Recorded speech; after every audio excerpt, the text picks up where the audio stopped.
In Part 4, we examined why the Western Roman Empire collapsed first. We saw how structural weakness, limited resources, repeated civil wars, and fragile administration prevented the West from recovering from crisis. Yet Rome did not disappear in the 5th century. In the East, the Roman Empire continued, not for decades, but for centuries. This raises an essential question. If both halves of the empire faced similar pressures, why did the Eastern Roman Empire survive while the West unraveled? The answer lies not in luck or strength alone, but in structure, geography, and institutional continuity. The Eastern Roman Empire controlled the most economically productive regions of the Mediterranean. Egypt supplied grain at a scale unmatched anywhere else in the empire.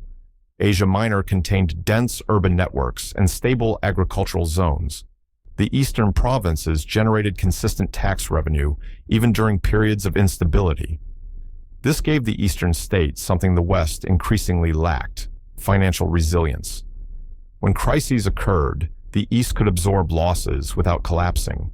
Eastern cities were larger, wealthier, and more tightly integrated into imperial administration. Tax collection was more regular. Local elites were more closely tied to the central government. Administrative institutions remained functional even during political upheaval. This meant that when emperors changed, the system continued to operate. The state did not depend on individual rulers to survive. Geography played a decisive role in Eastern survival.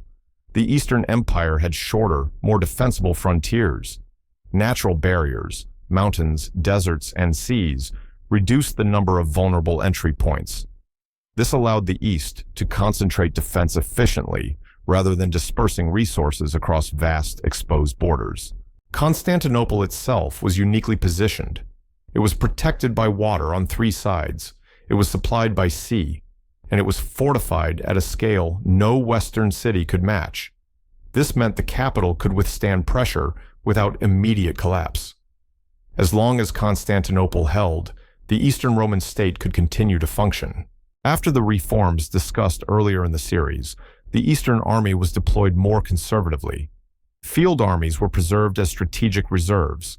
Frontier forces were thinner, but backed by rapid response capability.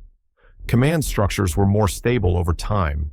Crucially, the Eastern state retained central control over military resources. Armies remained instruments of the state, rather than competing political factions to the same degree seen in the West. The Eastern Empire interacted with non-Roman peoples more flexibly. Rather than relying heavily on large-scale settlement inside imperial territory, the East favored diplomacy, subsidies, and controlled treaties. This did not eliminate conflict, but it allowed the Eastern government to shape relationships rather than surrender control to local arrangements. Pressure was managed, not absorbed unchecked. Perhaps most importantly, the Eastern Roman Empire preserved institutional continuity.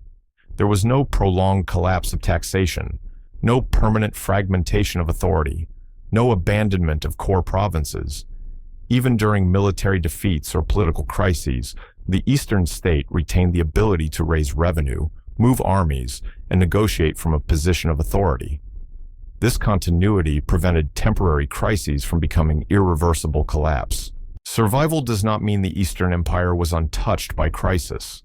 It faced invasions, it suffered losses, it adapted repeatedly. But unlike the West, it retained margin for error. It could lose territory and recover. It could suffer defeat without unraveling. It could reform without losing coherence. This is the key difference. The Eastern Roman Empire survived not because it avoided pressure, but because it could absorb pressure without losing coordination. Its economy supported the state. Its geography reduced vulnerability. Its administration remained intact. Its military remained subordinate to central authority. Rome did not disappear in the 5th century. It changed form, and in the East, it endured. In the final part of this series, we will address a common misunderstanding. Because when people speak of the fall of Rome, they often imagine an ending. What actually occurred was a transformation. That is the focus of Part 6.